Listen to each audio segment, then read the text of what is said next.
Здравствуйте, дорогие друзья и подписчики нашего канала. Сегодня хотели бы объяснить, как мы измеряем, как проводим измерение тракторов, которые у нас сейчас добавлены на сайте почти по каждой позиции. Соответственно, это колея, ширина трактора без навесного оборудования, длина трактора без навесного оборудования.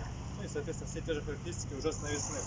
Поэтому сейчас продемонстрируем, что мы делаем, чтобы вы могли хотя бы примерно понимать, какой размер трактора, как он выглядит, ну и, соответственно, что мы меряем. Поэтому здесь начинаем обычно с колеи по центрам задних колес. Здесь она, в частности, 76 сантиметров у нас получается. Затем меряем самую широкую часть трактора, чтобы понять, сколько ширины он будет занимать при транспортировке. Это обычно у нас края шин. Здесь в данном случае у нас 100 сантиметров. Чтобы измерить длину трактора, нам нужно, соответственно, взять две крайние точки по длине трактора без навесного оборудования. Соответственно, обычно это край шины и передний бампер или окончание рамы. Соответственно, здесь прямо цепляем за край шины, ведем сюда. Здесь у нас есть окончание переднего бампера. Здесь видим, что 215 сантиметров у нас длина трактора. Все те же измерения нужно, естественно, провести с навесным оборудованием, но сначала высота. Высота, естественно, меряется по обыкновенным способам. Здесь видим, что у нас 125 сантиметров по рулю. Руль самая высокая часть трактора. Затем нужно, естественно, провести все те же самые измерения с фрезой. Ну, в данном случае с фрезой. Если есть фронтальная установка, то, естественно, можем измерить с ней.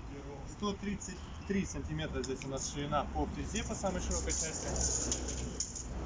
Дабы добавить те же самые изменения длины к длине трактора, промеряем от края шины до, соответственно, края фрезы. Здесь у нас 85 сантиметров получается. И, соответственно, 215 сантиметров у нас была длина трактора и 85 сантиметров длина еще фрезы. Поэтому 3 метра в общем у нас будет транспортировочная длина данного трактора вместе с навесным оборудованием. Остается только длина, прошу прощения, клиренс. Измеряется он, естественно, по самой низкой точке трактора. Обычно это яблоко переднего редуктора. Соответственно, здесь у нас клиренс 25 сантиметров. Такие цифры имеем. Итого у нас колея по центрам задних колес 76, ширина трактора 100, ширина трактора с навесным оборудованием 130 сантиметров, 125, длина без навесного оборудования 215, с навесным оборудованием 3 метра, высота 130, 125 и колея 25 сантиметров.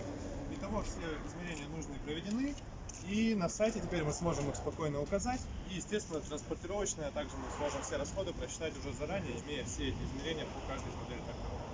Спасибо за внимание. Теперь вы знаете, как мы проводим наши измерения. Всего доброго. Красавцы.